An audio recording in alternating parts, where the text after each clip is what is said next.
Ladies and gentlemen, welcome back to the Turf Today podcast.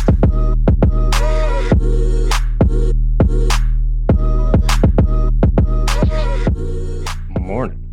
How you doing, sir? Good, man. How are you? Not too bad. You can hear me okay? I can hear you fine. You got me? Yeah, sounding good. Outstanding. Okay. So what's going on with you? A little bit busy traveling around? 20-hour travel day yesterday. Oh, So geez. left the house at 4, got home at about 12:15. So yeah, quick day trip down to Texas. Nice. Well, what was that like? Yeah. What were you doing down there? Doing a renovation project with Dallas National. So Nice. they've got Fazio in there doing just some minor touch-up work, greens, bunkers, regrassing, that kind of stuff. So yeah, was down there doing a little member update video for him and just decided to make a day trip of it so I could get home and get a few hours of sleep and jump on and do this. There you go. Always Yeah, moving, man. eh? There's always something going on. Dude, it's nonstop. It's nonstop, 150 to 200 nights a year, or excuse me, 100 nights this year. So Wow. yeah, it's going to be, yeah, I say it's 150. The wife says it's 200 and she's Yeah. always right. So, Yeah, definitely. we So is learned there that lesson early. anything you do on the road to mix it up a little bit while you're down there? Very little. No, I work. So when I'm on the road, I typically work. Especially come tournament time. Hmm. It's at the tournament venue at 3:30 in the morning. If I end up going back to the hotel, it's so I can go back and edit, and then it's back to the maintenance facility for 3:30, 4 o'clock afternoon shift, and back home by anywhere between 8 and 10, and go to bed and wake up and do it again. So Full-time gig. it's okay. Full-time gig, man. It's yeah, nonstop. It's wouldn't change it for anything though. So every now and then I get to take the family. I'm taking one of my kids along for an upcoming trip, which would be a good time. But have taken my wife a few times, and we'll take a day here or there. But typically, if I'm on the road by myself, it's just go go go. But Nice. what it takes. Yeah, enough to keep you busy, that's for sure. Anything Yeah, interesting going you're on in you're no Texas? stranger to hard work. Yeah. Yeah. Floods, man. They I was talking to Neil at Dallas National. They've had, I think he said something like 12 inches of rain in the Oh my last gosh. 3 weeks. So yeah, there's a bunch of flooding going on. I haven't talked to Rich down at Colonial lately. I need to touch base with him and see how they handled it all. But yeah, they've got a big event coming up here as well. But yeah, man, that's about it. So Yeah, no, airplane to golf course, back to airplane to bed. nice. It seems like that's kind of a common theme right now on social media. I don't know if it's like that overseas as well, but through the States and even here into Canada, we've had a lot of rain lately. So certainly good for the turf. If you're coming out of winter and you're getting that really fresh pop in the spring, if you have seed down or things like that, it is really nice to get that springtime rain. But eventually it's kind of like, all right, we're done. We're ready to go. Let's get some sun. Let's get people out here playing golf. And I'm sure that a lot of people are kind of dealing with that same situation right now. Oh, absolutely. Yeah, it's that spring constant catch up, right? I mean, it's the rain comes, the grass is growing, you're just constantly fighting the rough and everything else. So yeah, it's been a tough spring where I am. I mean, it's been cold and wet and just hasn't been good. I know a lot of guys around here, some of my buddies are really excited that we're finally getting some decent weather so they can go and play golf, but it's been a little delayed. It's definitely been a little delayed. Yeah, no, I can feel you. I feel like it was like 3 or 4 weeks ago, everybody was getting really excited to start playing golf, and there was a couple really nice days. Courses were open and stuff, but since then it's been really hit or miss. I know we have a tea time Yeah. today. It's supposed to be nice this afternoon, so we'll see. It's optimistic. Nice. Yeah, I mean, the Masters is basically that moment where people really start thinking about golf, right? Once the Masters hits, everyone's got their mind towards playing golf. So, Hmm. if you get a little delay up here in the north, sometimes it's a bit of a bummer, but yeah, it's here, man. It's here Yeah, finally.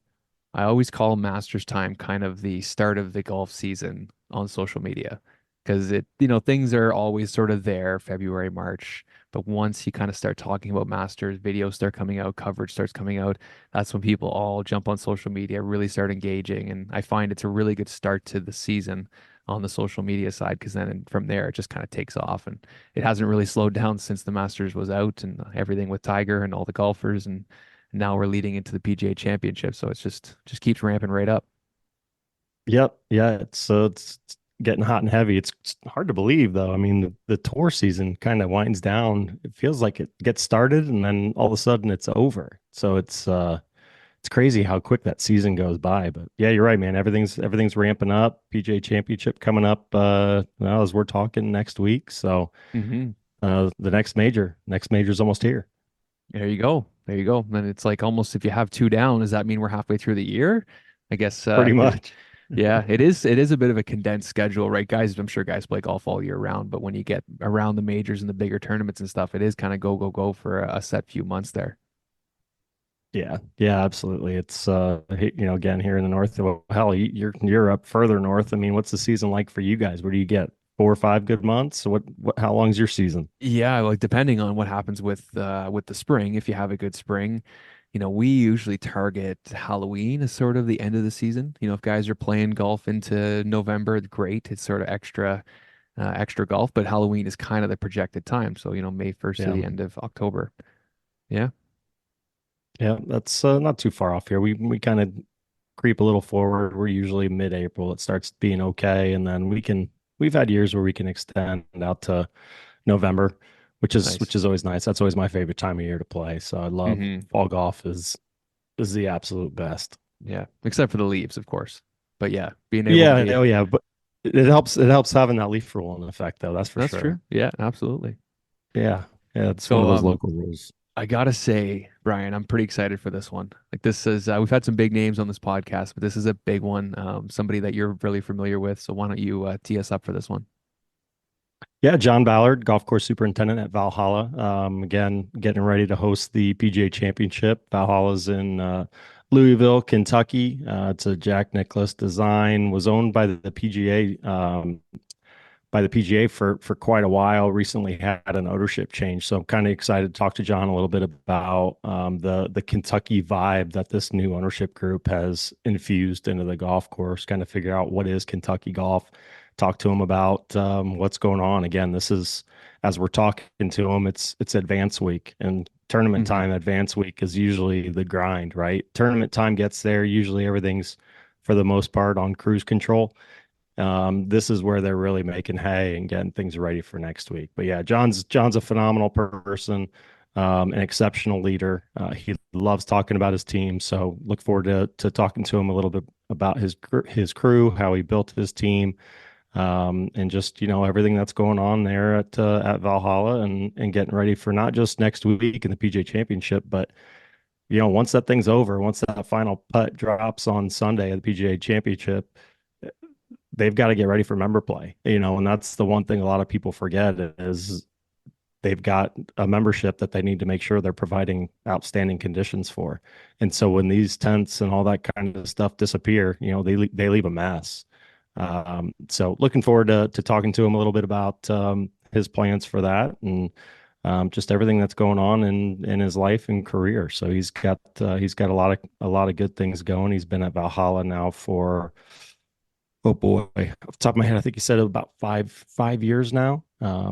Just transitioned from cool season turf to Zoysia fairways, which is going to be fun to talk about. I mean, Zoysia is usually a little late to wake up, and so having a major here early spring certainly can present some challenges. So, kind of looking forward to hearing how he and the team are overcoming all of that. Absolutely. Well, it sounds like a very busy guy, and they got a lot going on. I know big tournament times can be very exciting for a lot of people. We've had a lot of people actually reaching out about tournaments. We made the Sunday poll this week about, have you ever worked at a pro golf tournament? And half of the people, we had about 1,000 people reach out, say about half the people have said that they have, and half the people said that they want to. So that's great to hear that a lot of people have, but it also is also great to hear that there's half people out there that's saying that they want to get involved in something like this. And the common question we keep getting is, how do I get involved? And can you get me involved? And us here at Turf Today and Superintendent Network, it's tough for us to get you on these crews, but we can certainly help. The biggest thing to do is to try and reach out to some of these golf courses, some of these superintendents, anybody you might know on the crew, and do it in advance. Don't do it a few weeks before a tournament. You need to get it at these people maybe a year before, maybe 2 years before. Really try and plan so you can be on that volunteer list. And I think that's maybe something we can talk to John about how to kind of navigate those avenues and trying to get yourself on one of these crews for a big tournament. Yeah, you nailed it. I mean, reach out far in advance. You know, a lot of these crews have several of the same people coming from various clubs, some of their friends, courses, all that. But most of them are always welcome to getting new people involved. In addition to the folks that you mentioned, I mean, obviously, like you said, reach out to the superintendent, reach out to the course that's hosting. Also, reach out to the PGA agronomists. Reach out to them on Twitter or wherever, and just say, "Hey, I'm interested in helping with tournaments. Do you have any events that are really looking for volunteers?" Because there are a bunch of them out there that struggle getting volunteers for one reason or another. And those guys would be happy to put you in touch with someone and get you taken care of and get you going over to an event. I typically do about 6, 7 a year, and there's nothing better. As a golfer, a competitive golfer, I love that atmosphere. But then when you're there, you just get to meet so many different people from across the country, across the world, and just learn a bunch of different things from, again, all these different people that do things differently and have different mindsets on things. So it's just a wonderful experience. Would highly recommend it to anyone that's out there that has interest. Like you said, reach out to the superintendent.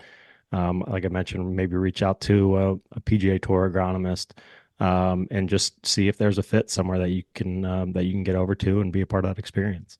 Yeah. No, I think you nailed it for sure. The one other thing we get asked a lot is that these tournaments they're volunteer positions. So usually you're not paid to be at the tournament, but people wonder, well, how do I get there? How do I pay for myself to be a part of this if I'm just going to be volunteering? Do you know, is it usually common for tournaments or crews to actually take care of accommodations or travel or things like that for people to get to these tournaments? The getting there varies, but when you're on site, most of the time, these tournaments are taking care of housing. They're taking care of meals. They're taking care of all that stuff. You're going to get a nice goodie bag when you get there. I've yet to see an event that doesn't, send you home with some sort of backpack full of swag and all sorts of fun stuff. So, Hmm. again, getting there is kind of a mix and match. Some do, some don't. Um, a lot of clubs will pay for their assistant, their superintendent, whoever it is, they'll continue to pay them to be at that tournament, because it's Hmm. essentially an education event, right? I mean, you're Right. going to this tournament, you're still working, you're still learning things that are going to be beneficial to your club when you get home. Hmm. So again, a lot of these places are looking at that opportunity as an asset for their club, by being able to go be a part of the tournament, learn some new things, come home with a whole new skill set, some new things, some different ways to tackle things, and a whole nother network of people to reach out to, That's right. when you're home and you have problems. So yeah, I mean, when you're at these events, again, in most cases, you're treated like royalty. They're long hours. Don't get me wrong, and they're tough. Come Thursday, Friday, you've got a break room full of 20, 30 people that are just passed out in any little spot that they can find because they're dog tired. But it's worth it. It's totally worth it. Again, just to be a part of that atmosphere and strive to provide the greatest possible conditions you can, which everyone does on a daily basis anyway. It's just certainly a much different atmosphere when you're there, and certainly something I would recommend for anyone. What's going on, John? What's up, Thanks for guys? joining us. You're welcome. You're able to I spare. figured I'd suck up to our guest today and rock my gear. Hey, So There it that's is. great. A little That's swag. nice. it's nice and comfy, man. It's perfect. Yeah. It is good. Yeah, that stuff's been pretty big hit with all the guys, really. I always think Yes. you So look good, you play good, right? That's the whole key. You look good, you play good. I unfortunately don't follow that. So I must not look very good out on the golf course, because I definitely don't play well. But so along those lines, John, we're going to jump into it. You talked about how people are loving this swag. You're big on building the Valhalla brand with your team. Talk about the importance of building that brand, that connection with your crew, and getting them all to buy in. I think just that's sort of something that I've always tried to do. I think when you're sort of operating at kind of this magnitude, not that we're any better or different, but I just think the volume of work that we have to do, you got to have buy-in from everybody. That the people that come to work feel valued, that they feel important, that they know their decisions that they make mean something, that their input, whether you always use it or not, it matters, that kind of thing. So that's big, and you can do that on a lot of fronts, whether it be just verbally or how you recognize people, or in this case, like we're talking with just some swag. I mean, that kind of thing, making sure that the guys look good, that they look, alike, that we're kind of that team concept kind of thing. We do a lot, Brian, you've been at the shop. I mean, a lot sort of on the walls in here, kind of just with our mission statements and sort of our pillars and things like that we're trying to shoot for. So for me, it's always about getting a group of individuals together and kind of moving in the same direction, and having buy-in is critical. Yeah, that's huge. Leadership, and especially being a superintendent, is very, very important. Would you say you're one of those guys that when you succeed, it's more on the crew, and then when you fail, you kind of take it more on your own shoulders? I would say that's a pretty fair statement. I mean, I think as we've gotten closer and closer to this tournament, you get asked to do more things, whether it be interviews or whatever the case may be. And I'm real particular about making sure that the spotlight goes on my guys, because they're the ones that really execute and carry everything out. So that's kind of the way it is. But yeah, sure. When we don't have success, and that happens, from time to time, you always kind of self-reflect and say, okay, what did I do? What decision did I make on an application or a timing of something? Because, not a lot of those things do come down on my shoulders, so to speak. John, we talked about it when I was there last week, but you were very intentional about building your team there. Talk about how you went about kind of building those pieces around you. Yeah, so I guess you'd have to go back just a little bit. When I was hired in 2019, as the fall of 2019, you're kind of ready to tackle the world. You're at Valhalla Golf Club, and Roger Meyer, the previous superintendent who had left for Frisco, really kind of intentionally didn't sort of fill the cupboard. He had some guys that were departing with him at the same time. And he told me, he's like, hey, John, I'm just not going to hire people. I'm going to let you kind of build your team. And so when I got here, like I said, the cupboard was pretty bare, but I was pretty confident we were going to make sure we had the right folks. Then you sort of get into 2020, COVID hits. Now it becomes an even bigger challenge. We're trying to maintain this massive property. We don't have the team in place that we need. But I tried to stay pretty true to, I'm going to get the right people, even if it takes a while, even if we do this with 8 of us, with 12 of us, and kind of slowly build. And so the first piece of that was really trying to find a lead assistant, kind of a right-hand man. And Phil Vineyard was the guy. I kind of knew that from the first time I interviewed him. He's a Tennessee guy, which I love. I'm a Tennessee guy, but Phil had been at multiple places. He was definitely a career-driven guy that has experience at a lot of different venues. And most recently, he had been at TPC Sawgrass for a little over 3 years. So he's got championship golf experience under his belt. He just kind of fits sort of the culture of what we were trying to do here. And so brought Phil on in the summer of that 2020 season right there. And so once we got that going, more pieces kind of started to fall into place in terms of other assistants. We've had some come and go. I think that, Valhalla is going to set itself up to be that young folks are going to come, they're going to get their experience and kind of get that brand. And then we want them to be able to go on and get some different things. But from Phil, after going through a couple, we now have Justin Wild, who's really our front nine assistant. Justin did an internship with us. He was at State Tech College in Missouri, just knocked it out of the park as an intern. So when we had an opening, he was the immediate first call. Didn't even post that job. And then we had another assistant left and went to some better things, and we posted that. And we're fortunate enough that Peyton Hobby, who was at Trinity Forest at the time down in Texas, had an interest, and kind of tapping into Peyton's Zoysia knowledge, that they've got down there with Casey. And so he was a great hire for us. And then we've just kind of been able to build and expand on that. But I think being patient first has really kind of led us into some really good setup right now. That is fantastic. There's obviously a lot of great things going on at Valhalla. We've been really excited to interview you. I know we've had some people reaching out. I talked to a few people on Turf today about chatting with you. So everybody's been very excited. We had some really good questions come from the community about the golf course and the tournament. But one of the great things we do here on the show is we like to tell the stories of the individuals. So we'd love for you to go back and just quickly tell us about, getting into the industry, your first couple jobs, maybe even going to school, kind of what led you to being the superintendent at the PGA Championship. Sure. Yeah. So I grew up in East Tennessee. I'm a Tennessee kid, and I always thought for the longest time I wanted to be an architect. I just kind of enjoyed sort of that, design and draw and all that kind of stuff. And so I went my first year at the University of Tennessee. I was in the architecture program. I tell this story often that Tennessee does a great job of weeding out people who really don't want to be architects. And I was one of those guys. I thought that's what I wanted to do, and then they get you in there, Nope. and you're just working your tail off, and all your buddies are out having fun and doing all this. So I kind of spent that first year, and then I said, okay, well, what do I want to do? And just kind of looking through some stuff, I saw something about landscape architecture, went over to check it out, and I just saw a door, a sign that said golf or turf, and just kind of was drawn to that. I played a lot of competitive golf as a kid growing up.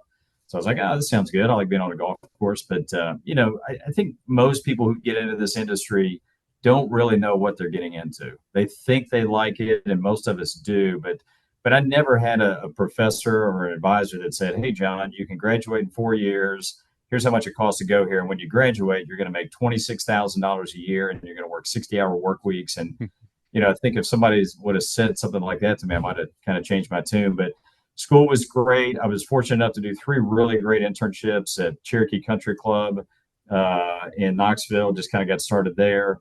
Then went out to Colorado, took a semester off of school, and worked at Cordillera Golf Club out there, which was that really had 2 courses. There was a Hale Irwin course, which is existing, and then a Tom Fazio course. So I really kind of spent most of the year on the construction side, which I enjoyed that quite a bit. And then finished up at my last one at Pinehurst National, which is now Pinehurst number 9. And I just kind of fell in love with being outside and being on the golf course. I didn't know what I didn't know, but I knew I liked being out there. And then once I got done with school, I had 3 really great internships. I had lots of job offers. And from there, it was trying to figure out, okay, where do I want to go? And sort of landed and connected with a superintendent here in Louisville, Steve Barber. He was at Audubon Country Club and came up and really enjoyed that. Steve was only there for about a year and a half before he left to take another job. They bring in another guy, Tom Welch. He's there for about a year and a half. He leaves, gets out of the industry. So I'd been there about 3 years.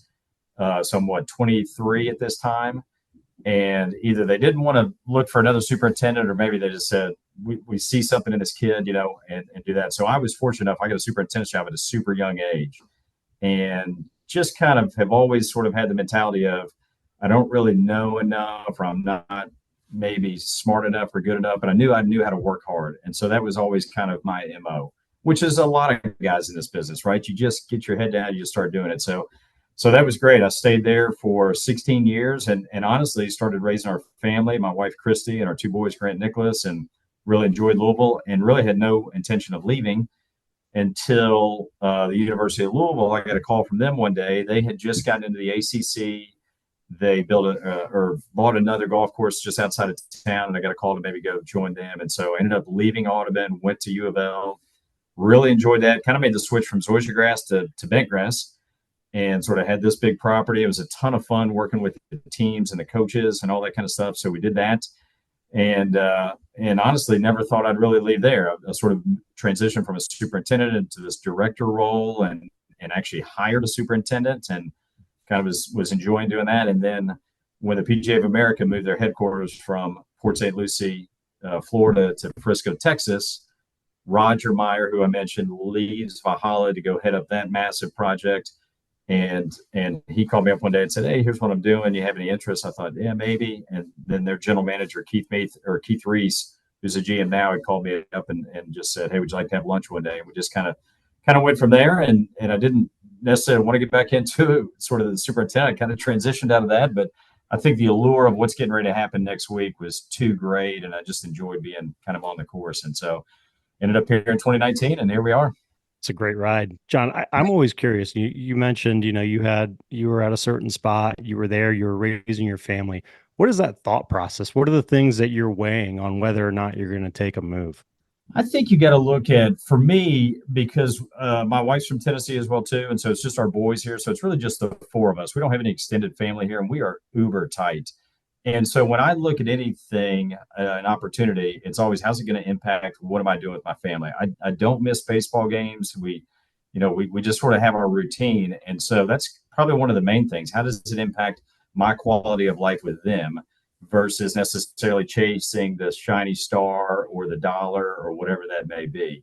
And if you can get those two things to marry up, which we've been able to do pretty well, then you can have some good fits. And Chrissy's been uber supportive. And even now, I kind of leaned on her, Brian. I was like, hey, the next 2 weeks are going to be kind of tough. She's like, I got it. I got you, that kind of thing. Because I mean, I'm getting up at 3:30 and getting home around 7. And usually that's kind of the day. Get some dinner, get a shower, and that's it. So I didn't get to see him a whole lot right now. You got your body trained? You ready to go for next week? I think so. I feel pretty good right now. We'll see. Yeah. What's your thing? What's coffee, energy drinks, waters? What keeps you going? I'm usually a cup of coffee in the morning and then water pretty much from there. I've never been a big energy drink guy. In fact, actually, I think I've only had one Red Bull in my life. I've had a lot of other things, but not. You didn't like how that went? One and done. I didn't. I did not like how it went. So, but I've tried to be pretty diligent with that. Just have a cup of coffee and then kind of transition over to water after that for the day. So yeah. Sweet. I know a lot of people want to know about this tournament, but I think a good way to start that off would be to tell everybody about your golf course and kind of a regular day at Valhalla or a regular week. How does that look and how does that compare to what you guys are doing right now with Advanced Week leading into the big tournament? I would say, so that's a great question. I think for the most part, we largely have tried not to change, right? I've kind of talked to my guys a lot, like Phil and Justin, when we get together and Peyton, like we got to be us. We can't sort of just flip the switch because there's a big tournament coming. Now, that doesn't mean we're not doing a couple things a little bit different, but we've been able to be successful in areas, and it's because of who we are and how we operate, whether it be the products that we're using on the golf course, whether it be sort of the mentality that we take out on the golf course. Like, let's not all of a sudden be somebody different that we're not. So, typical week for us, I usually meet with those three guys on Thursday. We'll talk about the upcoming weekend as well as the following week. We try to be pretty diligent and detailed with that. And then largely those guys will execute that plan. They'll sort of run, setting the job boards and that type of thing. In season, we start at 6. All of our interns and AITs are in here around 5:30. Phil and Justin and I are probably 5:15, something like that, and try to wrap up the day around 5 o'clock, give or take, something like that. So that's kind of a normal thing. Tournaments definitely been ramped up a little bit more. We're starting at 5 a.m. We actually just started that this week. So most guys are kind of getting on site around 4:15, 4:30. And then I'm trying to get us done around 5 o'clock, right? We have this marathon mentality. We talk about that a lot from a season standpoint. I'm going to talk to the volunteers on Sunday. You just can't burn it. You can't flame out early and then all of a sudden get no gas in the tank after that. So we try to be pretty mindful of that, but it's been good. We've got this huge support staff with, having lunches set for the team, snacks, granola bars, all that kind of stuff's out. Guys can come and grab and go. And, you just check on them. You're like, everybody doing okay? We doing okay this morning, right? How are we doing throughout the course of the day? And we try to be very methodical with sort of our pace. So on the course, it's kind of like boom, boom, boom. We don't want to ramp up and then just crash.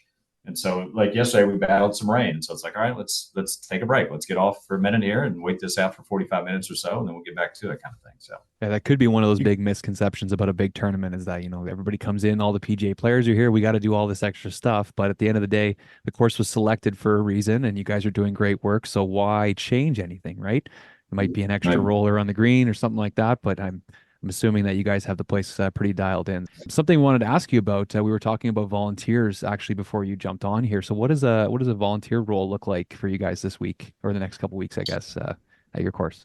Yeah, so we've had 2 guys that have joined us on Sunday for Advanced Week here, which is great. Both guys are from overseas. One guy from Germany, one from England, John Thornton and Max Herder joined us. And so these guys have been great to kind of get acclimated. And then we'll sort of have the mass comes on Sunday, right, for the full week right there. And we've got a great crew. We've got a lot of folks that used to work here, right? So former assistants and AITs and interns. So I'm super excited about seeing some of those people. I'd actually sent out a group text last night to all of them, just telling them like, hey, can't wait to have you back on property, that kind of thing. But yeah, so we'll get here on Sunday. We've got roughly, so our team is 40 all in with everybody, mechanics, our staff. Nice. We've got 50, right at 50 that are coming in that will be here for every shift. So they're either flying in or driving in, and they've committed to us for the week.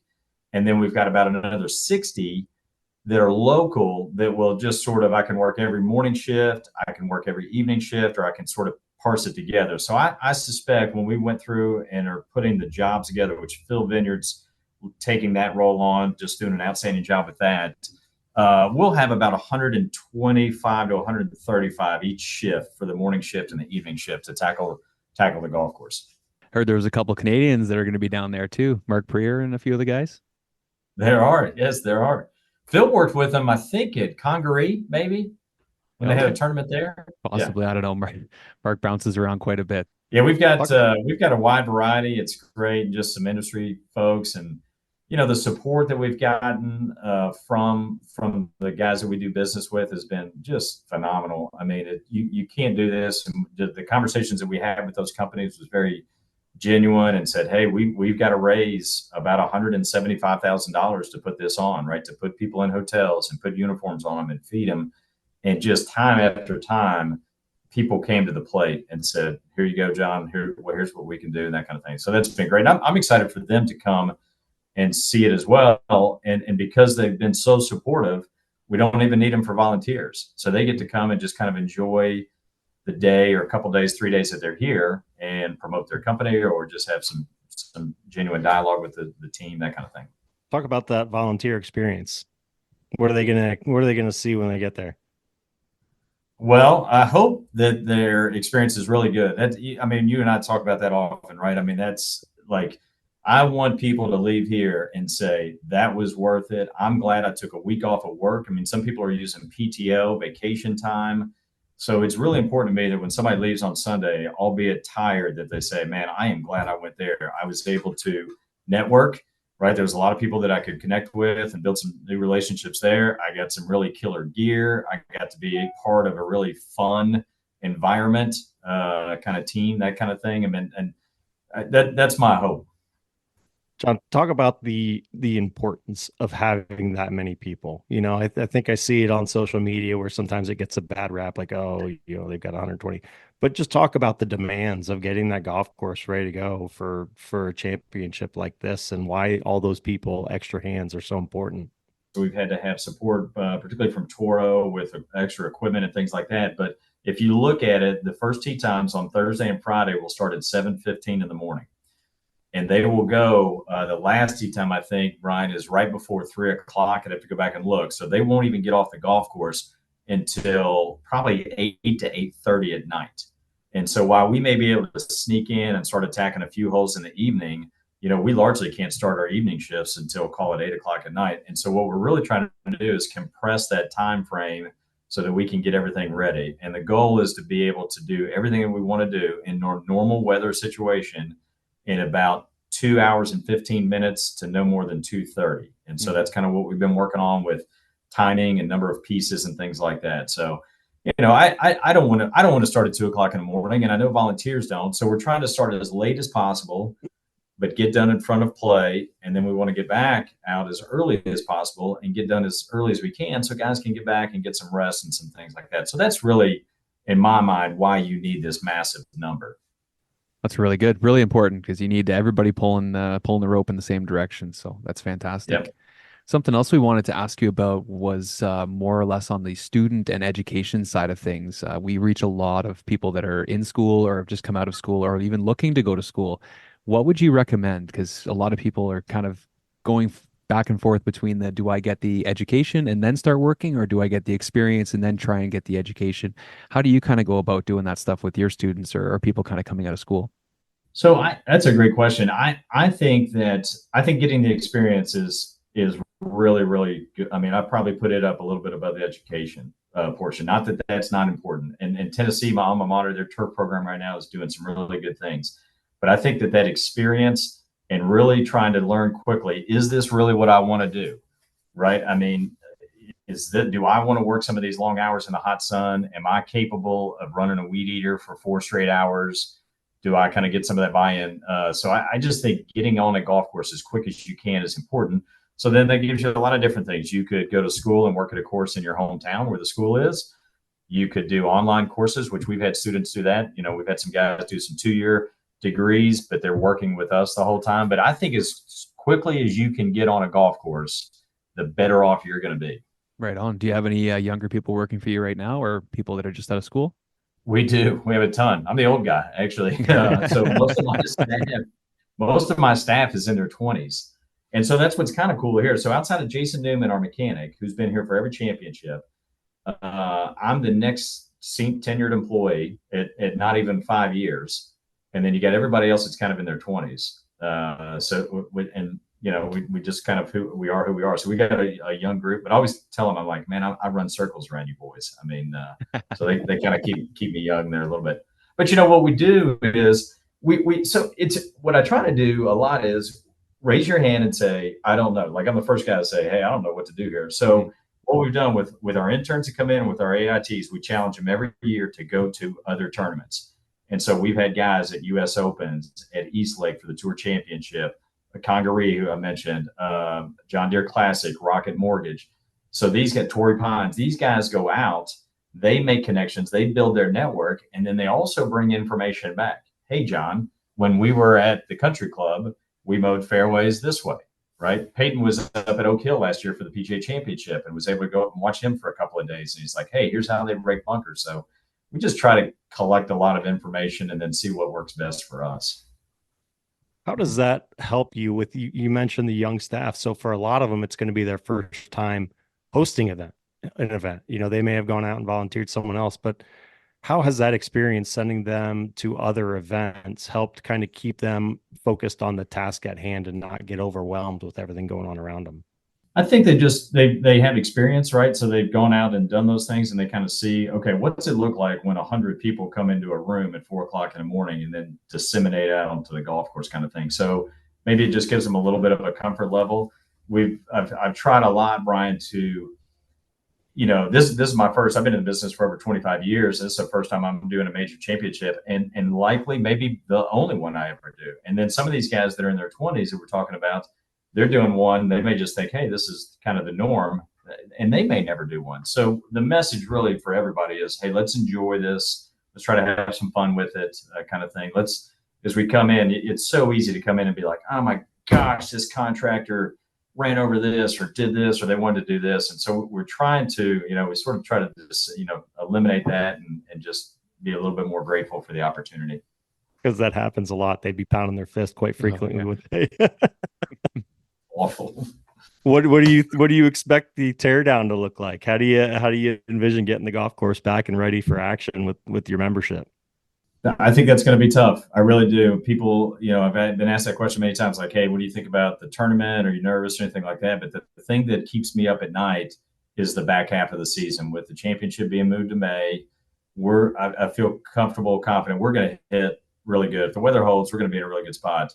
But it's the tear down. It's outside the ropes. It's still having July and August looming and club championships and member guests and that type of thing. That makes me anxious. But, we're going to be who we are. We're going to try to, we've got a plan in place and we're going to try to go execute it.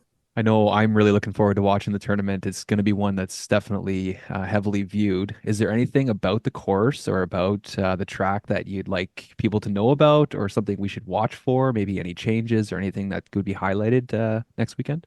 I would say a couple of things. Yeah, I think that the change from bent grass to Zoysia grass is huge. I hope that that's a story. We've been talking with CBS a little bit about that.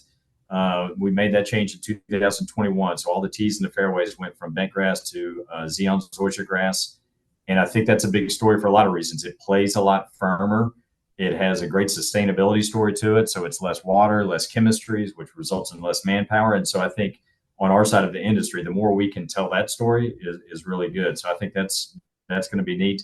They've added quite a bit of length to the golf course. We had Justin Thomas in the last 2 days playing.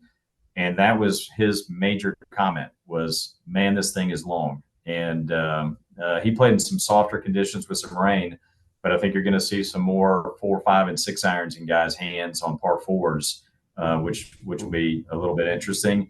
Kentucky rough this time of year. I mean, it's going to be pretty gnarly depending on how we are able to kind of get out and what we do with Kerry Haig and his team. But I think the rough could be pretty tricky too. John, you talked about when you and I were together at the new ownership group, and they're trying to bring the Kentucky vibe to Valhalla. What exactly is the Kentucky feel, and what are people going to be looking for and seeing? They probably won't show the horses a ton, but what else are they infusing in there to give it that Kentucky flavor? Yeah, our new ownership group has been great. They are so vested in the property. They want it to be strong in Louisville and Kentucky. They understand the importance of the golf course, and so what they did when they came in was try to really rebrand it a little bit, and they wanted a championship golf course that you can only get in Kentucky.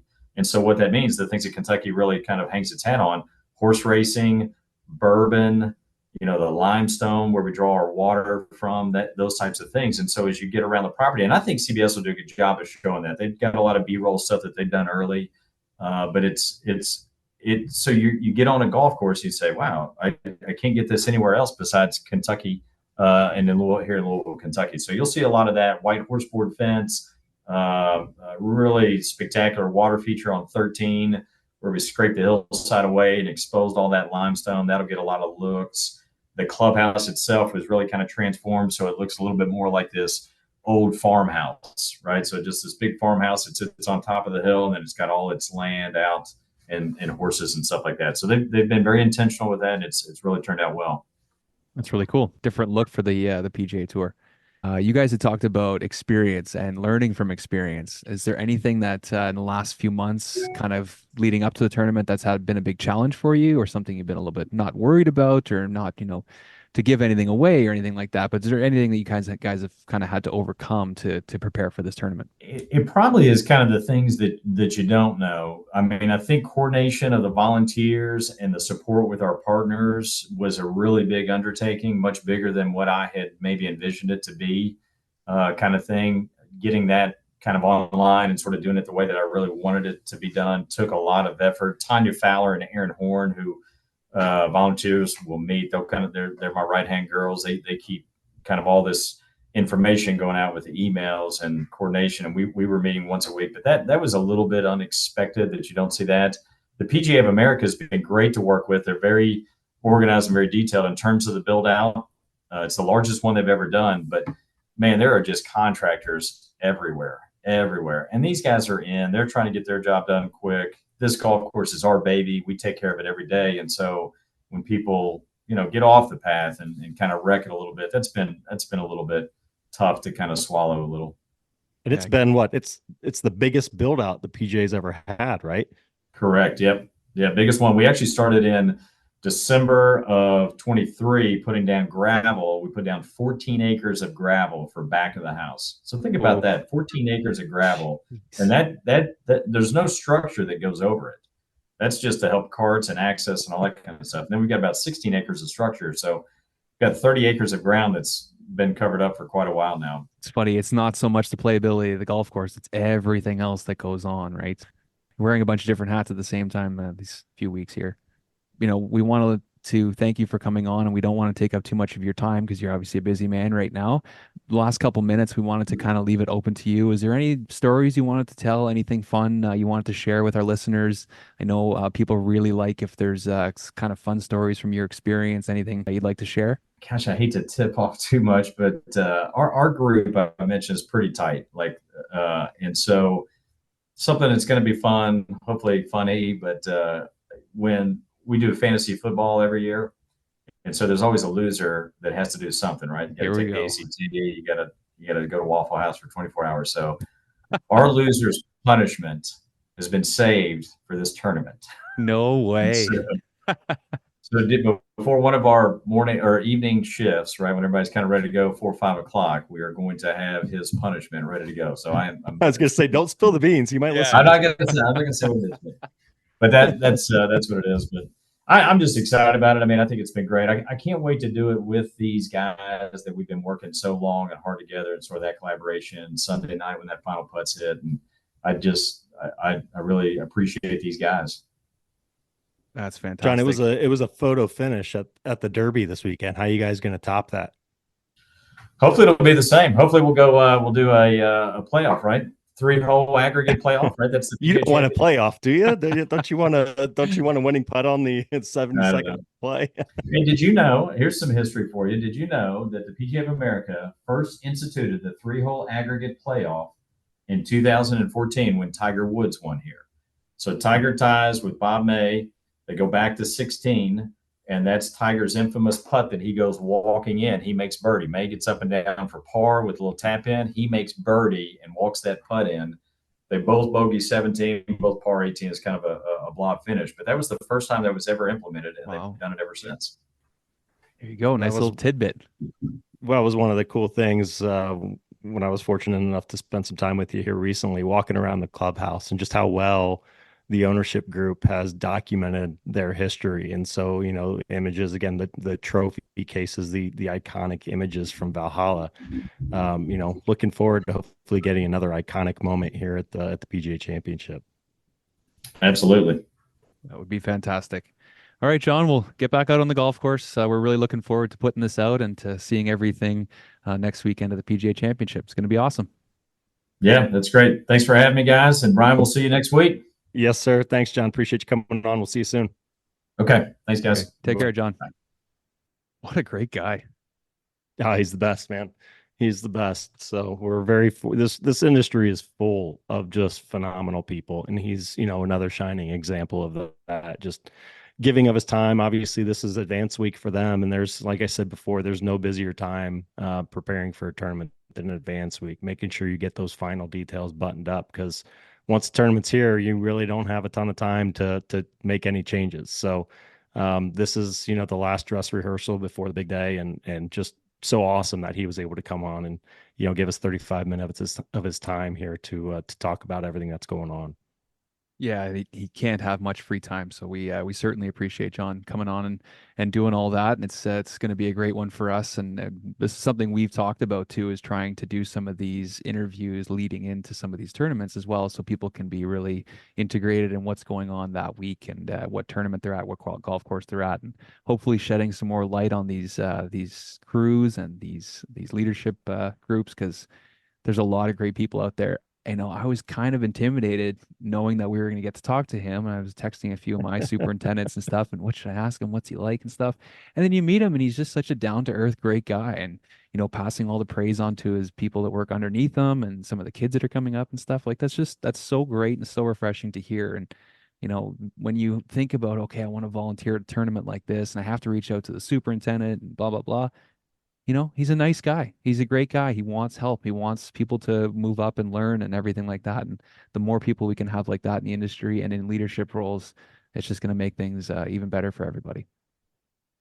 Yeah, I think that's always something people, like you said, get a little nervous. They talk to these guys that have become icons in the industry, but at the end of the day, they started the same place as these other people, right? They cut their teeth and in these assistant roles, these other roles, just standard crew positions and stuff. So they've been through all of it, right? That's how you work your way up. And he's just a phenomenal guy. I wish we would have had a little more time with them, that we could have talked about his team a little bit more and how he likes to move people on, because I know that's a lot of these guys at that level. They take more pride in the people that they have moved on to new roles than they do any ranking and Golf Digest, Golf Week, more than hosting any tournaments or anything like that. They take great pride in training good people, getting their people into good jobs. And that's, you'll see a lot of these facilities where they'll have flags on the wall of golf courses where they've moved, some of their assistants onto new positions. And I love seeing that when I travel. John's that kind of guy. He takes great pride in the people that are there and making sure they get the tools necessary to move on and be successful in their careers. Yeah, 100%. He's definitely somebody that has moved up and worked hard. And, he says he's only going to do one, or he might only do one PGA Championship, but you never know, right? I Like doubt he's still got lots of life left in his career. So I'm sure he'll keep moving on and up. that. Yeah. Yeah, and Valhalla, as long as you stay in there, I mean, obviously it's just we talked about it with John. I mean, it's an iconic venue. They've had some of the most memorable events in recent history. Like you said, that PGA with Bob May, the Ryder Cup, and I believe what was that 2008 with Boo Weekley doing riding the bowl down the fairway or whatever. Yes. So, you know, and Paul Azinger that year as the Ryder Cup captain, really just kind of reinventing what it means to be a Ryder Cup captain. So it was. There have been some outstanding events at Valhalla, and I would bet that they'll get some more stuff back because the community embraces it. It's a great venue. It's built for tournament golf. I would have to imagine they're going to see a lot more here in the near Hmm. future. Yeah. When are you going to be arriving on site? Heading down there. I'll be down there all week. I'm going to get in on Sunday, Mother's Day. My wife, needless to say, is not too ecstatic about that. So we'll just have to make sure we spoil her for brunch, Yes. and then I'm hopping in the car and I might pass 100,000 miles on the car on my way down. I don't No know. We're way. getting we're getting Wow. close.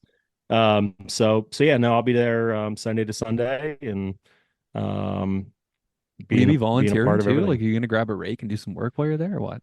No, they don't trust me to do any of that stuff anymore. I'm too far removed from those days. But no, so I'll be down there documenting everything. So you'll Hmm. see, we'll push it out through our social channels. We'll be documenting everything that goes on. It's a lot of morning action with headlights. So Hmm. really, I can see his kind of headlights flashing around, but makes for some really cool pictures. We'll do some interviews with some of the volunteers and staff there on site.